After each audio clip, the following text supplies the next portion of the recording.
Hello dear students, welcome to TWS academy. কেমন আছো সকলে? ডিয়ার স্টুডেন্টস, কেমন আছো? আরে একটু বাফার নয়, একটু সময় তো দেবে আমাকে, একটু সেট আপ তো করতে দেবে। তার আগেই শুরু হয় না করে চেঁচামেচি শুরু করে দিলে সব কি করে হবে এরকম করলে? ওকে, যারা যুক্ত হচ্ছ তাদের সকলকে বলবো যে খাতা পেন নিয়ে বসো। একটা দুর্দান্ত সেশন হতে চলেছে, 30 মিনিট, খুবই একটা কিন্তু সুন্দর ক্লাস হবে। আজকের ক্লাসে আমি রেখেছি হ্রদ, জলপ্রপাত অ্যান্ড বাঁধ, লেক, ড্যাম অ্যান্ড ওয়াটারফল। এগুলো কিন্তু অনেকে বলবে স্যার ভূগোলের টপিক, কিন্তু এটা তোমার হচ্ছে আমাদের ভারতের স্ট্র্যাটেজিকের মধ্যেও পড়ে থাকে। তো এই ক্লাসটা কিন্তু খুবই সুন্দর ক্লাস হবে। গত এই সপ্তাহটাই ঈদের আগে পর্যন্ত যে কয়েকটি ক্লাস আছে, 5টি-6টি ক্লাস তোমাদের আমি পাবো। সবগুলোতে এরকম ধরনের জিওগ্রাফির একটু টাচ আছে, সেই ক্লাসগুলোতে এরকম ক্লাস হবে। হ্রদ, জলপ্রপাত, বাঁধ, বিভিন্ন সংরক্ষণ প্রকল্প, বিভিন্ন তোমার হচ্ছে ন্যাশনাল পার্ক অ্যান্ড অভয়ারণ্য, স্যাংচুয়ারি প্রভৃতি ক্লাস কিন্তু হবে। স্যার আলামিন স্যার তো করিয়েছিল। কোথায় করিয়েছিল? ইউটিউবে।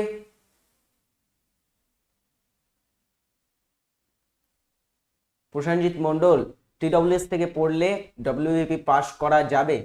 সেটা তোমার উপর নির্ভর করছে। আমি আমাদেরটা বেশ তোমাকে গাইড করে দেব সুন্দর করে। শুধুমাত্র তুমি যদি পড়াশোনাটা একটু সিরিয়াসনেস নিয়ে করতে থাকো এবং ভালো করে পড়ো, তাহলে কিন্তু তোমার হয়ে যাবে। ওআইটিতে করিয়েছেন তো আরেকবার করতে কোনো অসুবিধা আছে? ক্লাসটি সব কিছুই তো কেউ না কেউ পড়েছো, ক্লাস 6-7-এ পড়েছো, ক্লাস 7-8-এ পড়েছো, ছোট থেকে পড়ছো এই ধরনের জিনিসগুলো, দ্বিতীয়বার আর একবার করতে হবে। ওকে, তো শুরু করি আজকের ক্লাস। প্রথমে আসবো আমরা হ্রদ। উল্লেখযোগ্য কিছু হ্রদ, সেগুলো সম্পর্কে আমরা একটু জেনে রাখবো। বেশি কিছু আমরা মানে এলোবিলি জিনিস জানবো না, যেগুলো থেকে পরীক্ষায় প্রশ্ন এসে থাকে সেগুলোই কিন্তু আমরা জানবো।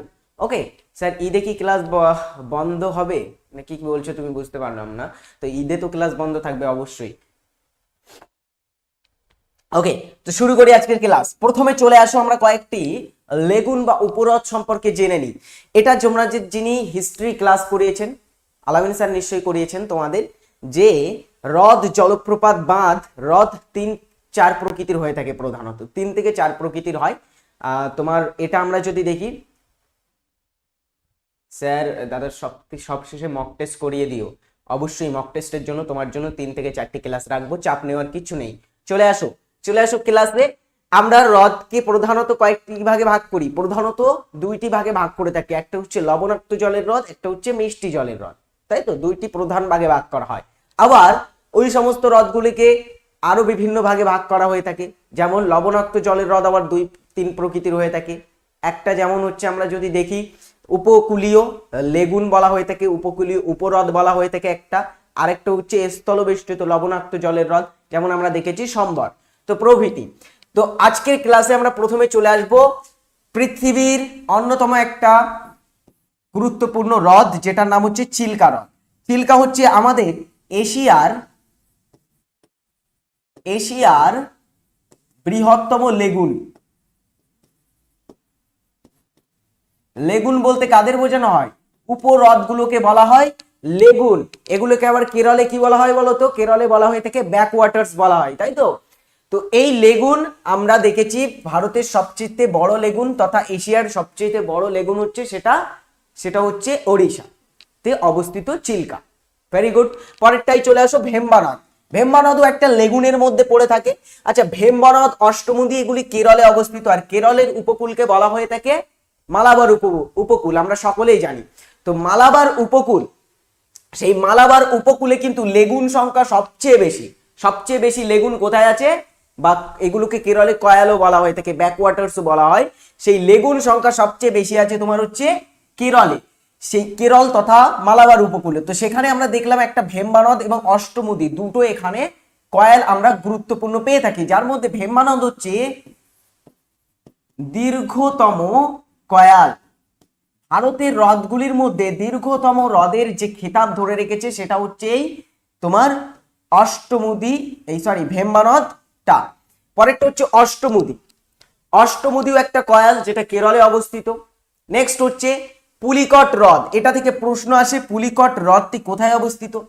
পুলিকট হ্রদটি অবস্থিত অন্ধ্রপ্রদেশ অ্যান্ড তামিলনাড়ু সীমানা, দুটি রাজ্যের সীমানা মিলে কিন্তু এটা অবস্থিত। এটা খুবই খুবই কিন্তু গুরুত্বপূর্ণ। উলার হ্রদ পরেরটা, এখান থেকে চলে আসবো আমরা এগুলো মিষ্টি জলের হ্রদে। মিষ্টি জলের হ্রদ দেখে নাও এখানে কয়েকটা। উলার হ্রদ একটা মিষ্টি জলের হ্রদ, যেটা হচ্ছে তোমার বৃহত্তম মিষ্টি জলের হ্রদ ভারতের।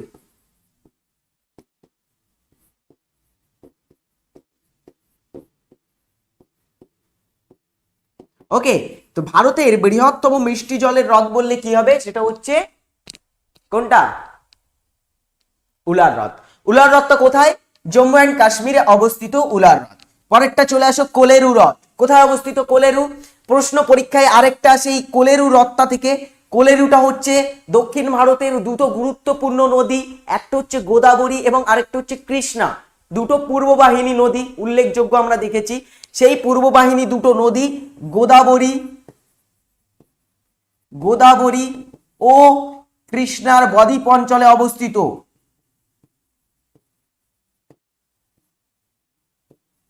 ডব্লিউবিসিএস এ প্রশ্নটা এসেছে।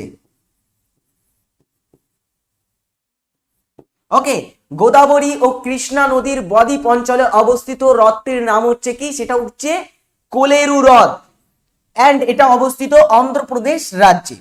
পরে হচ্ছে ডাল হ্রদ।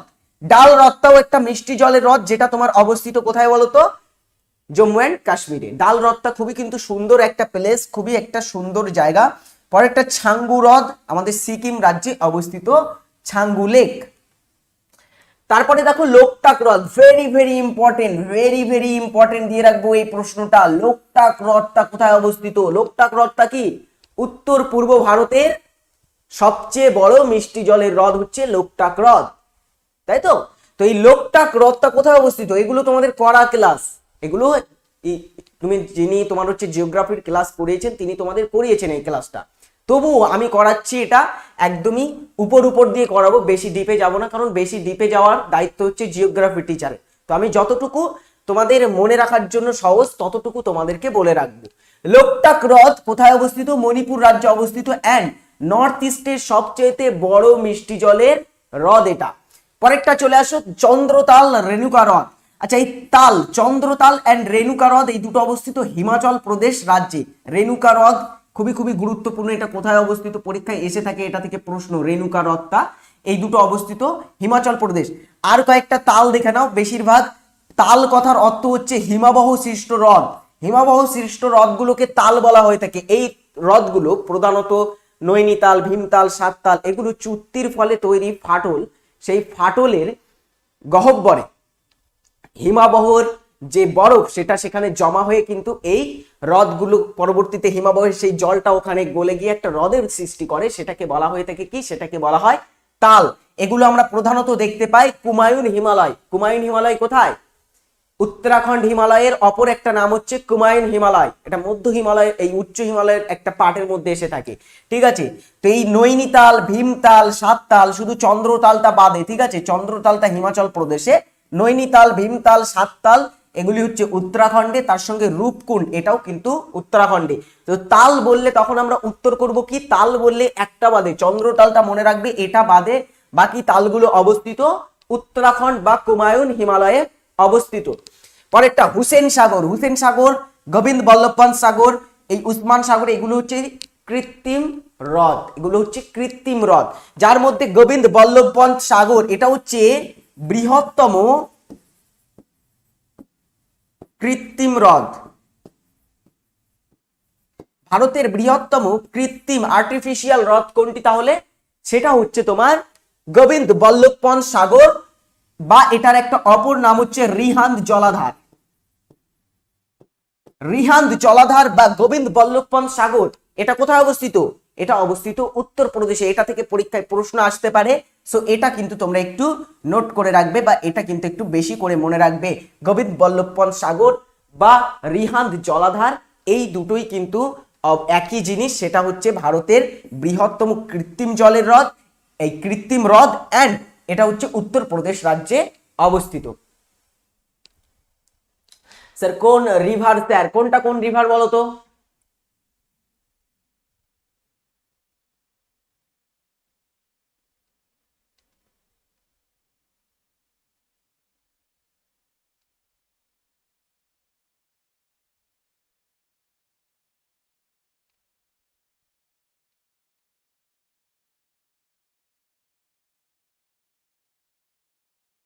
আরে মনিকা, নাম নিন, নাম নিন, আর কত নাম নেব? নাম নিতে গেলে তাহলে ক্লাসটা কিন্তু করা হবে না, এখানে অনেক কিছু এখনো বাকি আছে।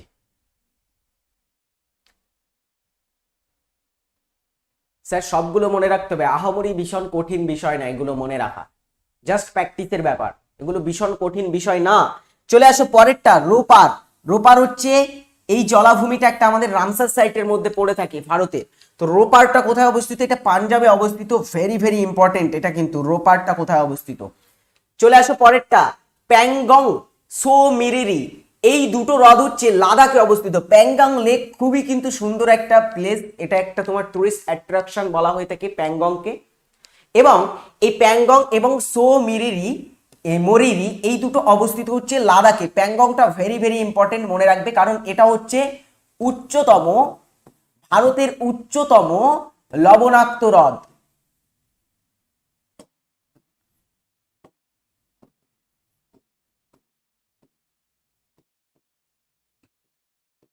ভারতের উচ্চতম লবণাক্ত জলের হ্রদ যদি বলা হয় কোনটি, সেটা হচ্ছে প্যাংগং লেক, হচ্ছে হাইয়েস্ট সল্টি লেক।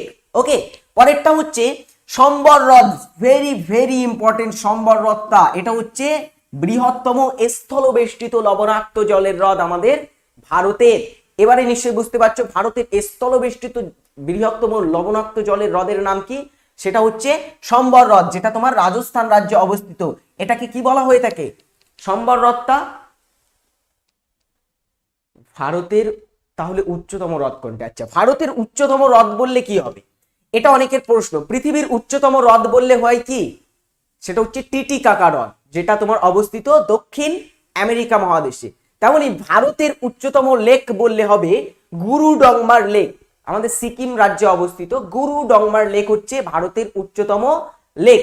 ওকে, এবারে নিশ্চয়ই মনে থাকবে, আমি লিখে দেবো তোমাদের জন্য, লিখে দেবো, চাপ নেওয়ার কিচ্ছু নেই, চাপ নেওয়ার কিচ্ছু নেই এটা। পরেরটা দেখো, পুষ্কর হ্রদ, পুষ্কর মেলা হয়ে থাকে এখানে, যেটা রাজস্থানে, দিদওয়ানা রাজস্থানে অবস্থিত। সাতথম কোটা লেক, এটাও কেরলে অবস্থিত। লোনার লেক, এটা লোনার লেকটা হচ্ছে তোমার লবণাক্ত জলের হ্রদ, এটা হচ্ছে একটা লবণাক্ত জলের হ্রদ। এবং এই লোনার লেকটা অবস্থিত কোথায় বলতো? মহারাষ্ট্রে। এবং এটা উল্কাপাতের ফলে সৃষ্ট,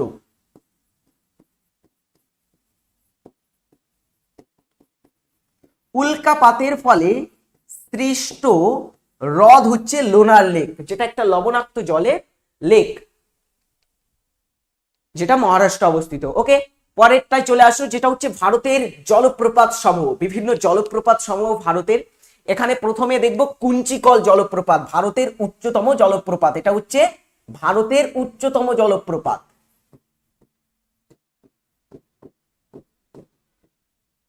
কুঞ্চিকল জলপ্রপাত, যেটা ভারতের উচ্চতম জলপ্রপাত, এটার উচ্চতা হচ্ছে 455 মিটার। দেখো মুখস্থ রাখতে হবে এটা কতটা উচ্চতা।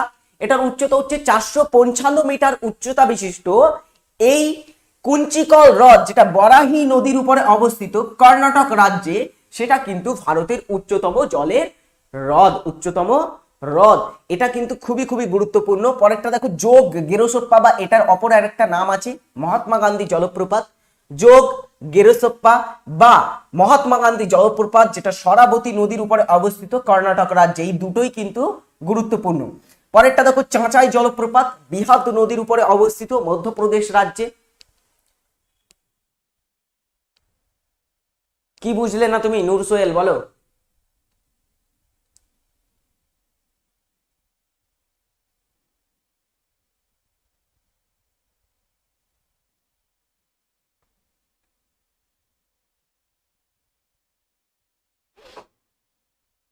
সেন্ট্রাল ভিজিলেন্স কমিশনার,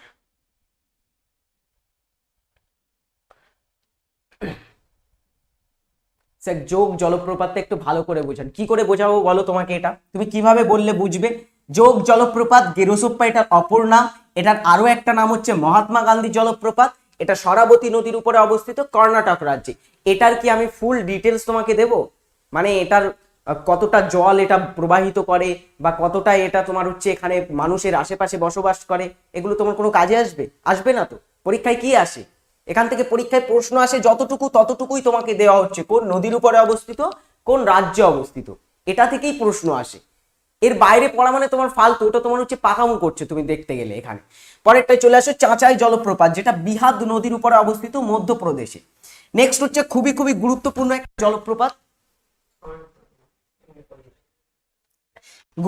একটা জলপ্রপাত, যেটা হচ্ছে দুধসাগর জলপ্রপাত, মান্ডবী নদীর উপরে অবস্থিত। এটা পরীক্ষায় প্রশ্ন এইভাবে এসে থাকে যে নিম্নলিখিত কোন জলপ্রপাতটি গোয়া অ্যান্ড কর্ণাটক সীমান্তে অবস্থিত? গোয়া অ্যান্ড কর্ণাটক সীমান্তে অবস্থিত। তাহলে তখন অ্যান্সার হবে দুধসাগর জলপ্রপাত, মান্ডবী নদীর উপরে, সেটা কিন্তু অবস্থিত গোয়া অ্যান্ড কর্ণাটক সীমান্তে। শিব সমুদ্রম পরীক্ষায় আসে এটা থেকে, কাবেরী নদীর উপরে অবস্থিত কর্ণাটক রাজ্যে। হুড্রুটা ভেরি ভেরি ইম্পর্টেন্ট, সবগুলো এখানে গুরুত্বপূর্ণ। হুড্রু জলপ্রপাত সুবর্ণরেখার উপরে ঝাড়খণ্ড রাজ্যে। চিত্রকূটটা হচ্ছে ভারতের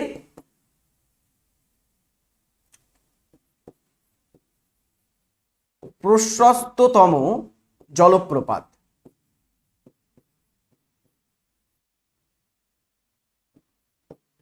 ভারতের প্রশস্ততম জলপ্রপাত হচ্ছে চিত্রকূট জলপ্রপাত। এই জলপ্রপাত তার অপর একটা নামে ডাকা হয়ে থাকে, এটাকে বলা হয় ভারতের নায়াগ্রা। কারণ নায়াগ্রা জলপ্রপাত যেটা তোমার অবস্থিত আমেরিকা যুক্তরাষ্ট্রে, সেটা পৃথিবীর সবচেয়ে চওড়া, সবচেয়ে প্রশস্ততম কিন্তু জলপ্রপাত। সেই নাম অনুযায়ী ভারতের নায়াগ্রা বলা হয় ইন্দ্রবতী নদীর উপরে অবস্থিত ছত্তিশগড় রাজ্যের চিত্রকূট জলপ্রপাতটিকে। ওকে, এটা কিন্তু very very most important. Chitrakoot জলপ্রপাতটি কোন নদীর উপরে অবস্থিত এবং কোন রাজ্যে, আর কোন জলপ্রপাতটিকে ভারতের নায়াগ্রা বলে, এটাও কিন্তু গুরুত্বপূর্ণ। পরেরটা হচ্ছে থালাইয়ার জলপ্রপাত, মঞ্জুলার, তামিলনাড়ুতে অবস্থিত। ধোঁয়াধারটা একটু মনে রাখবে কোথায় অবস্থিত। ধোঁয়াধার, ক্লাউড অফ মিস্ট বলা হয়ে থাকে ধোঁয়াধার জলপ্রপাতকে, নর্মদা নদীর উপরে মধ্যপ্রদেশে অবস্থিত। কপিলধারা জলপ্রপাত নর্মদার উপরে মধ্যপ্রদেশে। দশম জলপ্রপাত কাঞ্চি নদীর উপরে ঝাড়খণ্ডে অবস্থিত। হিরনি জলপ্রপাত রামগড় ঝাড়খণ্ডে। বরাইহি পানি বুড়িবালাম বা বুদ্ধবালাং নদীর উপরে ওড়িশাতে। এবং ডুডুমা জলপ্রপাত হচ্ছে মাছকুন্ড, এটা ওড়িশাতে অবস্থিত। ওকে, তো এর মধ্যে কিন্তু কপিলধারা এবং দশম জলপ্রপাত এই দুটো কিন্তু একটু গুরুত্বপূর্ণ, এগুলি তোমরা একটু মনে রাখবে। কপিলধারা হচ্ছে নর্মদার উপরে মধ্যপ্রদেশে, দশম কাঞ্চি এবং ঝাড়খণ্ডে। এখান থেকে দেখো আছে নোহস নগিথিয়াং, নোহ কালিকাই, এলিফ্যান্টা ফলস এবং সিরকি, এই কয়েকটা ফলস আছে এখানে। দেখো এদের নদীর নাম দেওয়া নেই, কেন বলো তো? এদের নদীর নাম দেওয়া নেই,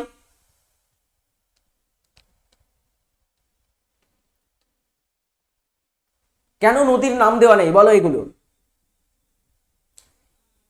কারণ এগুলো হচ্ছে প্লাঞ্জ জলপ্রপাত, নিমজ্জিত জলপ্রপাত। এই জলপ্রপাতগুলি বেশিরভাগ বৃষ্টির জলে পুষ্ট না হয়। এই জলপ্রপাতগুলো কিসের জন্য পুষ্ট?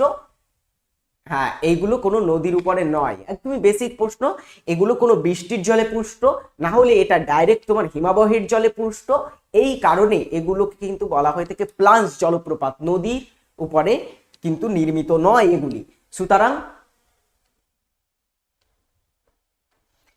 এখানে আমরা দেখব এর মধ্যে তিনটি কিন্তু অবস্থিত মেঘালয় রাজ্যে, একটা অরুণাচল প্রদেশ রাজ্যে অবস্থিত।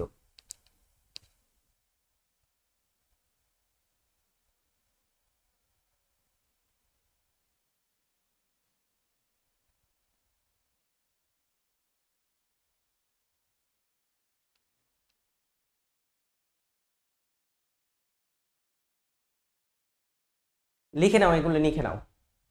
পরেরটা দেখো, ভারতের উল্লেখযোগ্য বাঁধ সমূহ। ভারতে প্রচুর বাঁধ আছে ভারতে, কিন্তু আমাদের সবগুলো কিন্তু পড়লে, যার পড়ার ইচ্ছা সে পড়তে পারে। কিন্তু কেউ যদি বলে যে স্যার ইম্পর্টেন্ট কোনগুলো, কোন বাঁধগুলো আমরা পড়লে পরীক্ষায় কমন পেতে পারি, এরকম কয়েকটা বাঁধের নাম বলে দিন, আমরা সেগুলো পড়ে যাব। তাহলে কোনটিকে বলা হয়ে থাকে বলতো?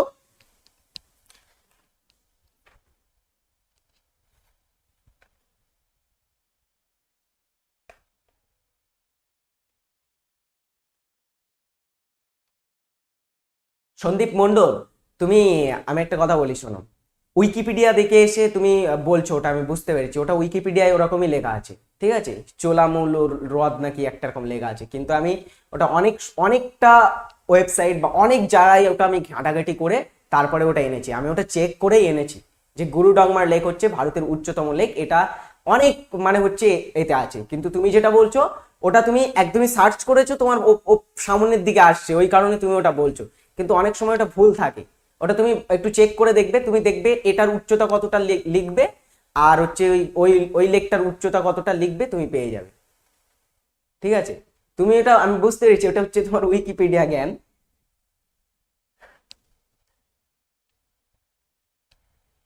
সেভেন সিস্টার ফলস কাকে বলে? সেভেন সিস্টার ফলস বলা হয় এই নোহগিথিয়াংকে, এই নোহগিথিয়াংকে বলা হয় সেভেন সিস্টার ফলস, এটাকে বলা হয় সাতটি খুব সুন্দর এরকম জলপ্রপাত আসে, এটাকে বলা হয় থেকে সেভেন সিস্টার ফলস। ওকে দিব্যেন্দু,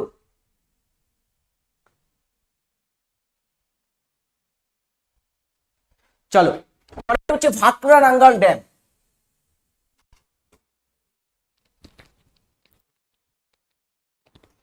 গুড মর্নিং, সুপ্রভাত। আমি ডাব্লিউবিপির পিওয়াইকিউ এর সেট রেডি করছিলাম আর আরাবুল স্যারের ক্লাস চালিয়ে দিয়ে অডিও করে শুনছিলাম টুকটুক করে।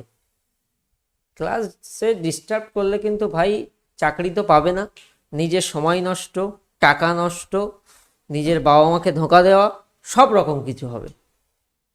আমি কিন্তু খবর রাখি, আমার ক্লাসে তো কেউ দুষ্টুমি করে না, এক ক্লিকে ব্লক খেয়ে যাবে, বুঝতে পারবে এই পয়সা দিয়ে ব্যাচ কিনেছো ওটাই বৃথা যাবে, পয়সা দিয়ে যে ব্যাচ কিনেছো সেটাই বৃথা যাবে।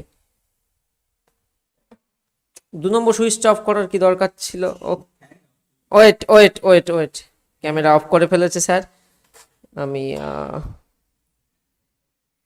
রিস্টার্ট করে নিচ্ছি। ওয়েট ওয়েট, তোমরা শুধু অডিও দেখতে পাচ্ছ।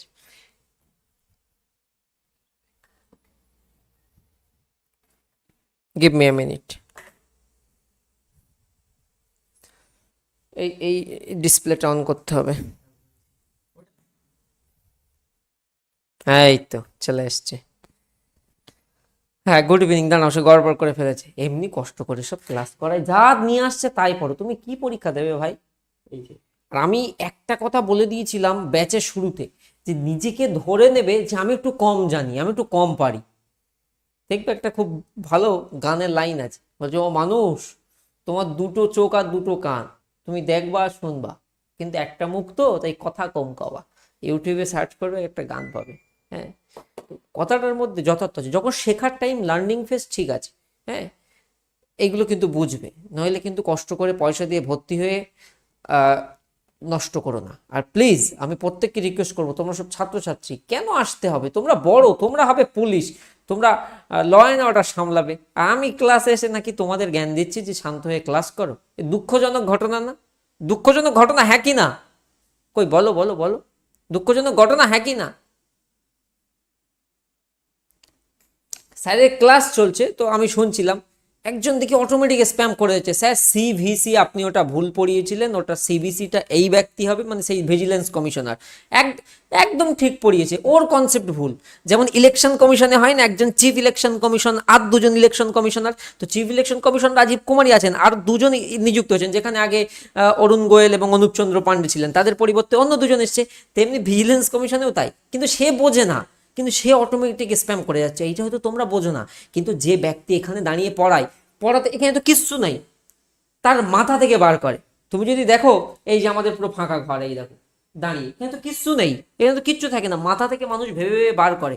তো সেই জায়গায় দাঁড়িয়ে ওই রকম ডিস্টার্ব করলে না, মানে মটকা গরম হয়ে যায়। তো অলওয়েজ প্রত্যেককে বললো বি রেসপেক্টফুল অ্যান্ড খুব শান্ত হয়ে ক্লাস কর, বুঝতে পেরেছো? কারণ মাথা থেকে মাঝে মধ্যে যখন বার করতে হয় না, জিকে জিএস পড়ানো অত সহজ জিনিস না।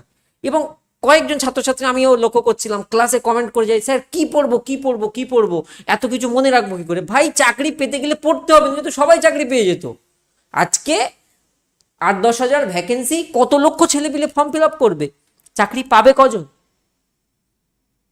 এই জন্যই এই যে কটা আছে, কোনটা দেবে কেউ জানে না। ভাকরানাঙ্গাল ডাব্লিউবিপিতে এসছে, নাগার্জুন সাগর, তেহেরি, হিরকুদ, সর্দার সরোবর, নাপ্তা জাকরি, মেট্টু, ডাব্লিউবিসিএস এর প্রিভিয়াস ইয়ার খোলো, রিহান্দ খোলো, এর মধ্যে যে কটা আছে একটাও মানে বাদ দেওয়ার নেই। এইগুলো বোঝো না বলে সমস্যাটা, ওই চুপটি করে শুনে যাও, আমার কেন আসতে হবে? বুঝতে পেরেছো? আশা করি সবাই বুঝেছো।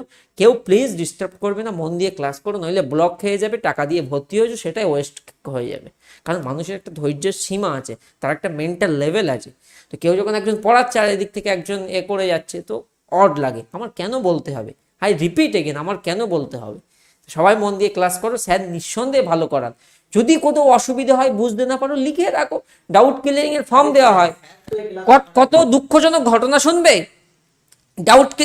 আমাদের 1.5 মাস মতো ব্যাচ চলেছে, 1.5 মাস পর ডাউট ক্লিয়ারিং ফর্ম দেওয়া হলো। কতজন ফিল করেছে, মানে কটা ডাউট কালেক্ট হয়েছে, অল সাবজেক্ট মিলে, science, geography, history, polity, economy, current affairs, static, GK, mathematics, reasoning, সব মিলে 349টা ডাউট এসছে।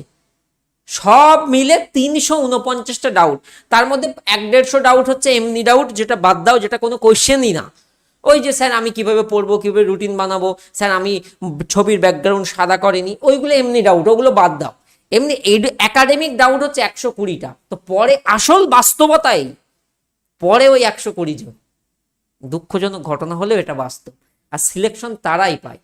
আমি গেলাম মন দিয়ে ক্লাস করো, আজ আমার অনেক কাজের প্রেশার আছে, আমার কনস্টেবলের অল PYQ শেষ, শুধু SI-এরটা বাকি, SI এর কাজ করছি। চলো, হ্যাঁ আমার ক্লাসে কেউ কিছু বলে না, নির্মল ওটাই সব অন্য ক্লাসে ডিস্টার্ব করে, কিন্তু করবে না, করলে কিন্তু ব্লক খেয়ে যাবে। আমি কিন্তু অ্যাডমিনকে স্ট্রিক্টলি বলে দেবো, ব্লক খেয়ে যাবে, তো পয়সা দিয়ে ভর্তি হওয়া ওয়েস্ট হয়ে যাবে।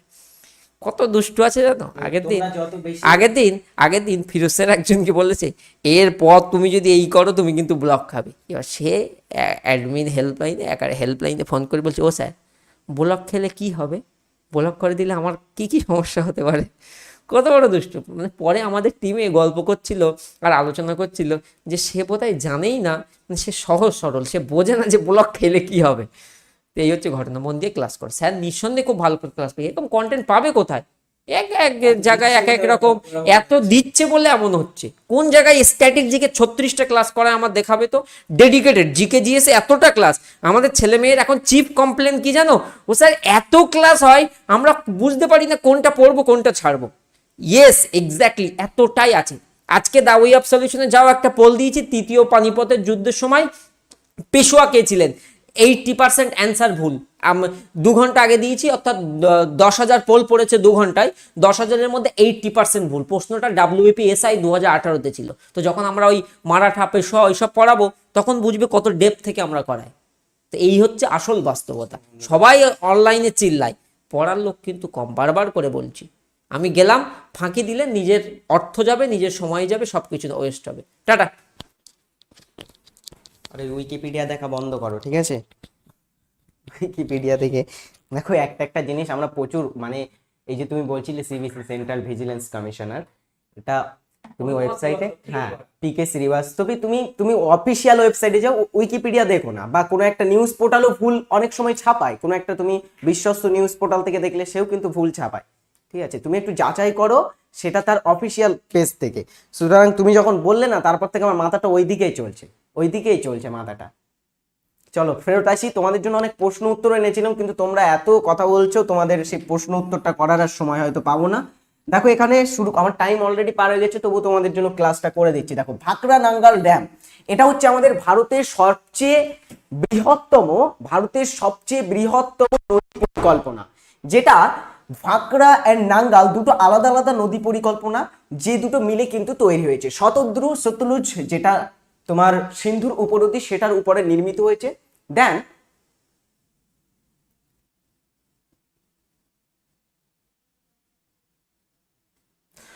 এটা অবস্থিত পাঞ্জাব হিমাচল রাজ্যে। নাগার্জুন সাগর বাঁধ কৃষ্ণার উপরে, অন্ধ্র তেলেঙ্গানা সীমান্তে অবস্থিত। তেহেরি হচ্ছে উচ্চতম বাঁধ, ভারতের উচ্চতম বাঁধ। ভাকরা হচ্ছে বৃহত্তম, এটা অবস্থিত তেহেরি ভাগীরথীর উপরে। ভাগীরথী কোনটি? গঙ্গা উৎসস্থলে ভাগীরথী নামেই তো পরিচিত, সেই ভাগীরথী নদী, এবং এটা উত্তরাখণ্ড রাজ্যে। হীরাকুদ বাঁধ হচ্ছে দীর্ঘতম বাঁধ ভারতের, দীর্ঘতম বাঁধ কোনটি? সেটি হীরাকুদ বাঁধ। এটা অবস্থিত মহানদীর উপরে, ওড়িশা রাজ্যে। সর্দার সরোবর ড্যাম, সবগুলোই ইম্পর্টেন্ট এখানে, সবগুলোই। নর্মদার উপরে, গুজরাট রাজ্যে। নাপ্তা ঝাঁকড়ি বিদ্যুৎ প্রকল্প কোথায় অবস্থিত? পরীক্ষায় এটা থেকে প্রশ্ন এসে থাকে। নাপ্তা ঝাঁকড়ি বিদ্যুৎ প্রকল্প, সালাল বিদ্যুৎ প্রকল্প প্রভৃতি কোথায় অবস্থিত? তো এইগুলি হচ্ছে, নাপ্তা ঝাঁকড়ি হচ্ছে শতদ্রুর উপরে হিমাচল প্রদেশে, মেত্তুর ড্যাম যেটা কাবেরীর উপরে তামিলনাড়ুতে, মেত্তুরটা ভেরি ভেরি ইম্পর্টেন্ট কিন্তু। রিহান্দ যেটা বলছিলাম, রিহান্দ যেরকম জলাধার আছে সেরকম রিহান্দ একটা নদীও আছে সেখানে, তার উপরে নির্মিত হয়েছে রিহান্দ জলাধার এবং রিহান্দ বাঁধ, যে রিহান্দ বাঁধটা উত্তরপ্রদেশে অবস্থিত। গান্ধী সাগর ড্যাম চম্বল নদীর উপরে মধ্যপ্রদেশে অবস্থিত। রানা প্রতাপ সাগর ড্যাম চম্বল নদীর উপরে, এটাও অবস্থিত রাজস্থান রাজ্যে। সোমাশিলা বাঁধটা থেকে প্রশ্ন পরীক্ষায় এসে থাকে, অন্ধ্রপ্রদেশের পেন্নার নদীর উপরে অবস্থিত সোমাশিলা বাঁধ। ইদ্দুক্কি বাঁধ কেরলের পেরিয়ার নদীতে। পোলাভারাম বাঁধ হচ্ছে গোদাবরীর উপরে। উকাই ড্যামটা হচ্ছে তোমার তাপ্তির উপরে। চেনাব নদীর উপরে হচ্ছে সালাল। সবগুলোই কিন্তু গুরুত্বপূর্ণ, এগুলো বাদ দেওয়ার একটাই নেই, একটাও বাদ দেওয়ার মতো নয়, সবগুলোই তোমাকে পড়তে হবে। এগুলো পড়ার জন্যই তোমাদেরকে একটু দেওয়া হচ্ছে, আর এত সুন্দর করে পিপিটি করে এনেছি তোমাদের জন্য, শর্ট লিস্টেড করে এনেছি, যেগুলো পড়লে তোমাদের বইয়ের বাইরে বা এটার বাইরে তোমাদের বই দেখে পড়তে হবে না। এতটুকু ফ্যাসিলিটি তো তোমরা পাচ্ছ, তারপরেও তোমরা বলো স্যার এগুলো পড়বো কিভাবে? দেখো বইতে কিন্তু অনেক দেওয়া আছে, বইতে কয়েকশো দেওয়া আছে, কিন্তু আমি তোমাদের শর্ট লিস্টেড করে এনেছি। এগুলো কিন্তু যতগুলো দেওয়া হচ্ছে এগুলো হচ্ছে 80% তোমাদের এখান থেকে কমন পড়ার চান্স থাকে। এবার বাইরে থেকে একটা দুটো আসতে পারে। স্যার সবগুলো ভিভিআইপি? অবশ্যই সবগুলো ভিভিআইপি, কিন্তু এখানে দেখো, আচ্ছা ওটা অ্যাডমিন লিখছে, ভিভিআইপি সবগুলোই কিন্তু এখানে গুরুত্বপূর্ণ। নিজাম সাগর বাঁধটা মঞ্জিরার উপরে। লাল বাহাদুর শাস্ত্রী বাঁধ বা আলমাট্টি বাঁধ একটা গুরুত্বপূর্ণ বাঁধ, যেটা কৃষ্ণা নদীর উপরে কর্ণাটক রাজ্যে অবস্থিত। এগুলো কিন্তু একটাও কিন্তু বাদ দেওয়ার মতো না, এগুলো থেকে কোনো না কোনো পরীক্ষায়, কোনো না কোনোবার পরীক্ষায় প্রশ্ন এসেছে এগুলো থেকে। সেটা তুমি সেন্ট্রালের কোনো পরীক্ষা ধরে নিতে পারো, বা আমাদের ডব্লিউএপি, আমাদের বাংলার পরীক্ষায় কিন্তু এগুলো থেকে প্রচুর প্রশ্ন পরীক্ষায় এসে থাকে। ওকে, পাঞ্চেত বাঁধ, এগুলো হচ্ছে আমাদের পশ্চিমবঙ্গ এবং তার আশেপাশের যে সমস্ত নদ নদীগুলো আছে তার উপরে কয়েকটা বাঁধ দেখো। পাঞ্চেত বাঁধ, পাঞ্চেত বাঁধ হচ্ছে দামোদর নদীর উপরে অবস্থিত ঝাড়খণ্ড রাজ্যে। মাইথন ড্যাম হচ্ছে বরাকর, দামোদরের একটা উপনদী বরাকর, তার উপরে অবস্থিত মাইথন ড্যাম ঝাড়খণ্ডে। ম্যাসেঞ্জার হচ্ছে ময়ূরাক্ষীর উপরে, তিলপাড়া হচ্ছে ময়ূরাক্ষীর উপরে, এই দুটো হচ্ছে ময়ূরাক্ষীর উপরে অবস্থিত। আর ফারাক্কা ড্যাম গঙ্গা কয়না উপরে হচ্ছে তোমার মহারাষ্ট্রে অবস্থিত। কয়নায় কিন্তু সবচেয়ে বৃহৎ জলবিদ্যুৎ প্রকল্প গড়ে উঠেছে ভারতের সবচেয়ে বৃহৎ জলবিদ্যুৎ প্রকল্প, সেটা কয়না জলবিদ্যুৎ প্রকল্প, কয়না নদীর উপরে গড়ে উঠেছে। আচ্ছা এখানে একটা ছেলে কি জিজ্ঞাসা করছিল, স্যার ডিভিসি কোন নদীর উপরে নির্মিত? দামোদর ভ্যালি কর্পোরেশন, ওটার নামই তো দামোদর ভ্যালি কর্পোরেশন। তাহলে কি ডিভিসি কোথায়? 1948 সালে স্বাধীন ভারতের প্রথম তোমার হচ্ছে নদী পরিকল্পনা ছিল যেটা ডিভিসি। চলো কয়েকটা প্রশ্ন উত্তর করা যাক, তোমাদের জন্য অনেকগুলো প্রশ্ন এনেছিলাম কিন্তু তোমরা টাইমটা নষ্ট করে দিলে। তো করো কয়েকটা প্রশ্ন। আলমাট্টি বাঁধ কোন রাজ্যে অবস্থিত? আলমাট্টি বাঁধ বা এটার অপর আরেকটা নাম কি বললাম? লাল বাহাদুর শাস্ত্রী,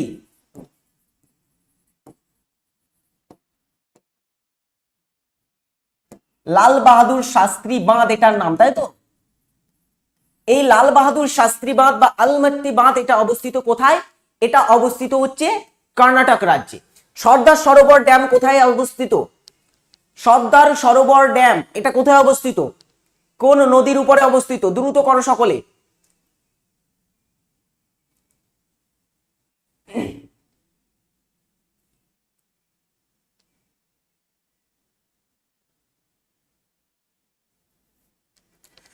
নর্মদার উপরে অবস্থিত, একদমই রাইট অ্যান্সার হবে নর্মদার উপরে। ভারতের উচ্চতম জলপ্রপাত কুঞ্চিকল কোন নদীর উপরে নির্মিত হয়েছে? কুঞ্চিকল জলপ্রপাত এটা তোমাদের একটু আগেই বললাম, 455 455 মিটার উচ্চতা বিশিষ্ট আমাদের ভারতের সবচেয়ে উচ্চতম জলপ্রপাত, যেটা কর্ণাটক রাজ্যে অবস্থিত। কর্ণাটক রাজ্যে অবস্থিত। এবং এটা কোন নদীর উপরে? এটা হচ্ছে বরাহি নদীর উপরে অবস্থিত। কোন নদী? বরাহি নদীর উপরে অবস্থিত। নেক্সট হচ্ছে ভারতের সর্বোচ্চ বাঁধ কোনটি? ভারতের সবচেয়ে উচ্চতম বাঁধ কোনটি?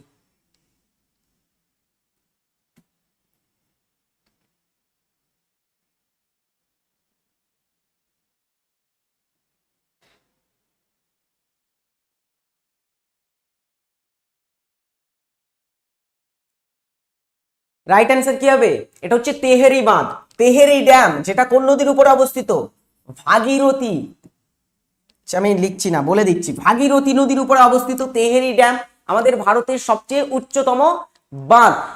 হীরাকুদ বলছো কেন? হীরাকুদ হচ্ছে আমাদের ভারতের দীর্ঘতম বাঁধ, এটা হচ্ছে দীর্ঘতম, নট উচ্চতম। উচ্চতম বললে হবে তেহেরি বাঁধ। ক্লাউড অফ মিস্ট নামে পরিচিত কোন জলপ্রপাতটি? ক্লাউড অফ মিস্ট বলা হয় কোন জলপ্রপাতটিকে?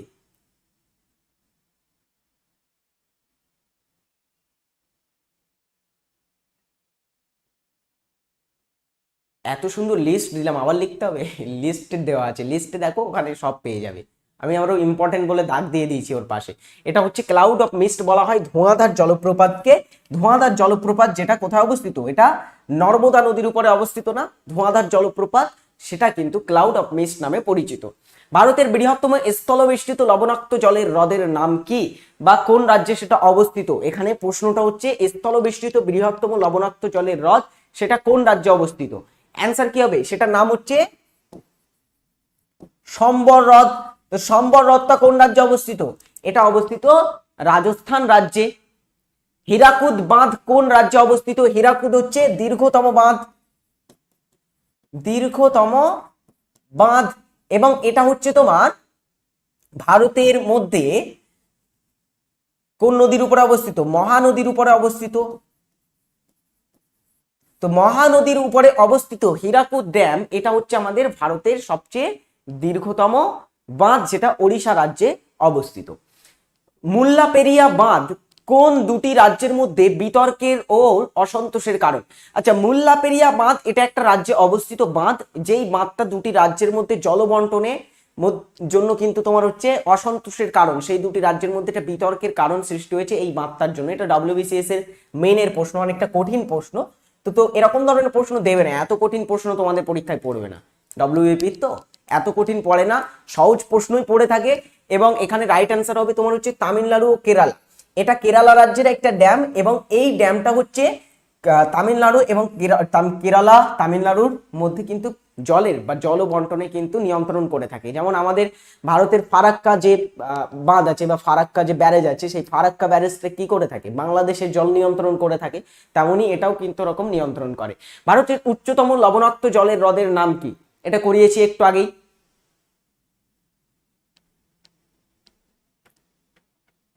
এটা হচ্ছে কি? প্যাংগং লেক। প্যাংগং লেক হচ্ছে উচ্চতম লবণাক্ত জলের হ্রদ, এটা লাদাখে অবস্থিত, লাদাখে অবস্থিত। সুবর্ণরেখা নদীর উপর সৃষ্টি হয়েছে কোন জলপ্রপাতটি? সুবর্ণরেখা নদীর উপরে নির্মিত হয়েছে কোন জলপ্রপাতটি? এই ধরনেরই প্রশ্ন করবে, এরকম সহজ প্রশ্ন করবে। সো তোমাদের বেশি ডিফিকাল্ট বা সবগুলোই পড়তে হবে এরকম কোনো বিষয় না, যতটুকু দিচ্ছি শুধু চোখ বুলিয়ে যাবে।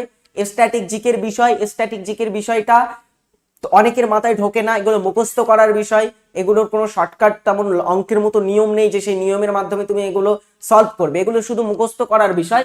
তো এইগুলো দেখো এখানে দেখতে পাচ্ছি আমরা সকলেই সঠিক উত্তর করছি। কেন করছে? কারণ এগুলো তুমি পড়েছো, একবার নয়, দুবার নয়, তিনবার পড়েছো, ওই কারণেই মনে আছে। সো রাইট অ্যান্সার হবে এখানে হুড্র জলপ্রপাত অবস্থিত সুবর্ণরেখা নদীর উপরে। ওকে, তো আজকের ক্লাসটা আমি এখানেই শেষ করবো। যারা ক্লাসটি শেষ পর্যন্ত দেখলে, কেমন লাগলো ক্লাসটা অবশ্যই কমেন্টে জানাবে। এরকম ক্লাস প্রতিদিন দেখতে আমাদের এই টাইমে কিন্তু যুক্ত হয়ে যাবে, 11:30টার সময় তোমাদেরকে ক্লাস করানো হয়ে থাকে। নেক্সট ক্লাস কি টপিক হবে নেক্সট ক্লাসের দিনে বলা যাবে কি টপিক হবে, আমার মনে নেই কি টপিক পড়ানো হবে।